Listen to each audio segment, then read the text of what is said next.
So, you've got a plan, but it doesn't always work out.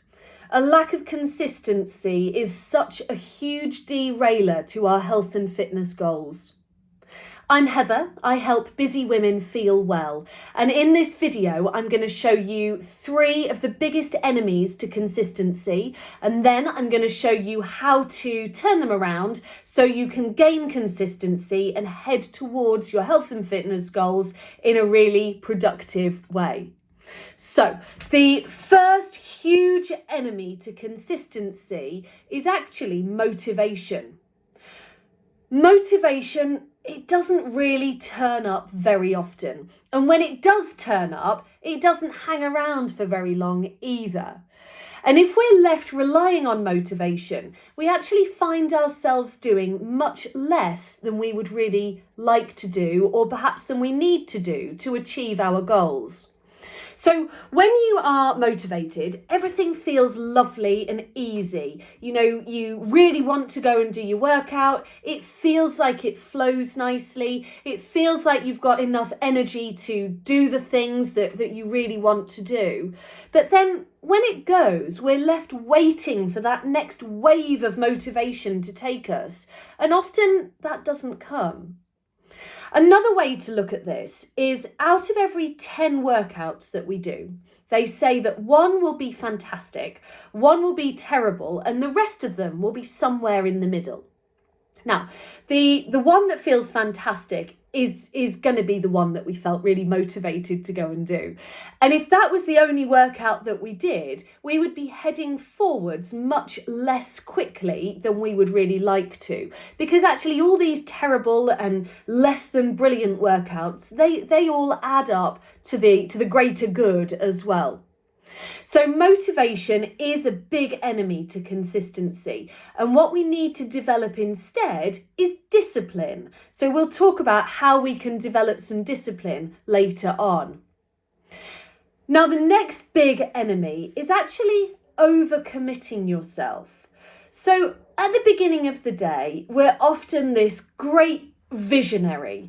We think we're going to eat loads of veg, we're going to get plenty of protein in, we're going to drink loads of water, we're going to make it to the gym, we're going to get to bed on time. All of these really positive, healthy actions.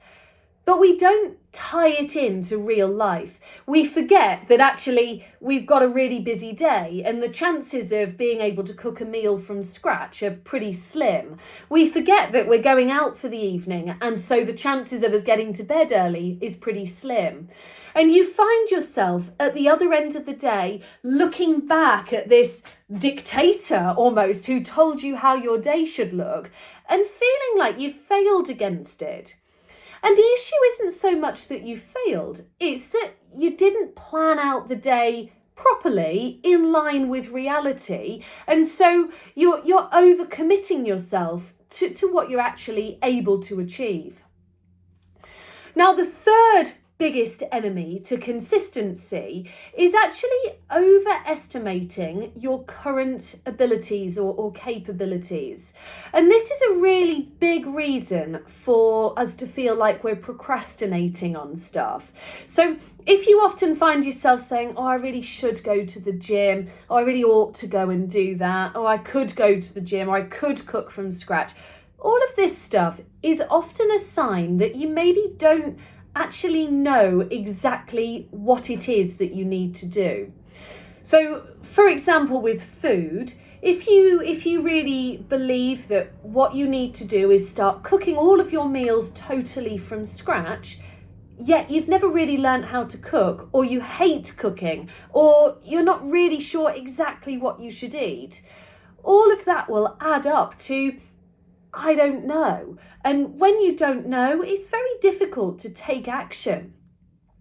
Looking at it from an exercise viewpoint, if you're saying, right, I need to go to the gym however many days of the week, but you're not really sure how your workout should look, or even whether what you're doing is the right thing, it's not going to lead you to going and really attacking this with your best foot forward. So these 3 things are really big enemies to consistency. And now we know those, we need to look at how we can turn them around and improve our consistency.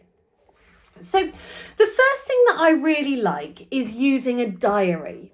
So get your diary out. I love a bit of pen and paper. I think I'm in the minority. I think most people really like a digital diary. So flip it open, have a look at your commitments for this next week. When realistically does your workout fit in to that? Don't try and plan it for 5 a.m. because you know as well as I know that getting up at 5 a.m. in the winter is not a lot of fun. Plan it for when you genuinely have time to do it and write it in there. When you're thinking about food, I find it works really nicely to make a menu for the week ahead. So what are you going to eat for breakfast, lunch and dinner on Monday, Tuesday, Wednesday for the whole week? And plan it out. And while you're planning it out, also check your diary. There's no point saying on Wednesday night I'm going to make this 2-hour-long recipe that I really fancy when you're not going to get home until 7:30 at night. Make it line up with reality, and there you've got the best chance of success. Now, this works for 2 reasons. One, it is much easier to stick to a plan that you've already made. So if you have said, on Tuesday, I'm cooking salmon with some pesto on top of it and some broccoli, that's for dinner, and you've shopped accordingly, it is much easier to do that than it is to do something completely different. So that works really, really well. The other reason that it works well is it develops the ability to be disciplined, because you have said that 2:00 on Tuesday, I'm doing my workout.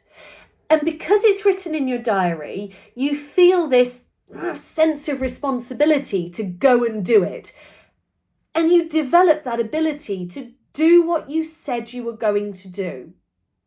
Now, some days on that workout day, you're going to feel rubbish and not in the mood and just like you'd like to do anything other than do what you said you were going to do. But on those times, I like to say, turn up. If you're going to do a workout that day, turn up to your workout. If you're not up to going the whole hog, adjust your plan, but at least turn up when you said you were going to turn up. I think that's a really great tip, popping real life action into your diary and sticking to it. Now, the next way to avoid overcommitting yourself is to think about the future. Think about what you would be happy and able to commit to every day or week or month for the rest of your life. What would you be happy to commit to on the food? Would you be happy to eat perfectly for 5 days a week and then allow a few sneaky treaties to go in over the weekend? Or do you need to say that I am not happy to cook from scratch every day of the week because I hate it, but I would be happy to do it 2 or 3 times a week? What about the exercise? What are you actually going to do? Would you honestly get up at 5:00 in the morning 4 days a week to do a workout? Or for the rest of your life, would you rather say that actually I can do 2 workouts on this day, and that would fit in really nicely forever? I find that by thinking about these things, we end up with a really realistic and achievable plan. And of course, you can change it as time goes on. But for now, just think about what you could honestly commit to for forever and stick with it. For now, make your goal the consistency and not whatever your big goal is, getting fitter, losing weight, gaining muscle, whatever your goal is. Park that for now and make the goal for the next month or so just being consistent. I said I would turn up at 2:00 on Tuesday. I have turned up at 2:00 every single Tuesday. I said I would cook a meal from scratch 3 nights a week. I've cooked a meal from scratch 3 nights a week. And that the way of making it feel really approachable and like something you can achieve is by thinking about the future and could you genuinely do this forever? Now, the next thing you can do is approach everything with the idea of practicing. Don't let perfect be the enemy. Things don't have to be perfect all the time. Yes, you planned to cook from scratch 3 days this week and you've only managed to do it twice. But actually, you've had 2 goes at practicing making a meal from scratch. So that's 2 exposures to your goal that you've already had. And you're developing those skills that you need in the future. This also helps stop you doing the, oh, it's all gone wrong, I'll start again next week routine. You go, actually, I've done 2 more exposures to this than I did the previous week. And what went wrong on that 3rd day was this. So this is what I'll do next week to make sure that I get that 3rd event in there again as well. The other way to look at this is with the exercise. And when you're thinking about exercise, try and view that you will be practicing some skills most of the time that you do your workouts and not trying to go absolutely all guns blazing every single time. They say that 80% of the time you want to be practicing and 20% of the time you want to be really going after it. Going back to this idea of 10 workouts and one of them being fantastic, that will be the one out of every 5 workouts maybe that you really, really go to town on it. And the rest of the time when you're not feeling so good and so keen, you just go and have a practice. Because practice, as we've all been told, is what makes things perfect. Now, there's one more thing here that I think is super useful for developing consistency, and that is habit stacking. Habit stacking is the art of tagging your desired new thing onto something that you already do. So, for food, if you always cook, which presumably you eat and you always cook, tag on your new habit. Let's say you want to drink more water. So you always cook dinner, but you don't always drink much water. So you can create a new habit that while you're cooking, you always pour and drink a glass of water, for example. As an exercise example, it might be that you always plan that tomorrow morning you're going to go for a workout and it doesn't always happen. But while you're getting ready for bed the night before, you'll lay your clothes out ready for the morning. Because again, a decision made in advance is much easier to stick to than a decision that you're trying to make on the hoof. Habit stacking is really useful and it's a really good way of creating new routines. Obviously, what works is going to be hugely unique and individual to you. So it's worth just thinking about, what do I want to achieve and how could I tag that on to something that I already do? Okay, so now we have got 3 of the biggest enemies to consistency. We know those, and we know how to turn them around into actions that make consistency much easier and simpler to achieve. Now, I would like to see you trying this for the next 4 weeks. Give it a really good, honest try. And at the end of 4 weeks, I want you to look back and gauge how consistent you were.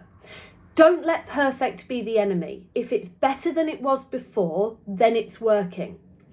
Look at metrics like how your sleep quality is, how your energy levels are, how strong you're getting. And if those things are heading in the right direction, it's a sign that you are heading in the right direction. You might need to adjust things. You might say, well, actually, that bit didn't work as well as I hoped, so I'm going to try it like this. And that's fine, because remember, you're practicing. It doesn't have to be perfect every time. You can then, at 4 weeks' time, start to assess how you're doing in relation to your main overall goal and decide whether what you're doing is enough to get you there or whether you need to make some adjustments. And as long as the adjustments are all in line with these strategies that we've just spoken about, they should still work for you. Now, I would really love to see how you get on with this, so please be sure to pop back and let me know.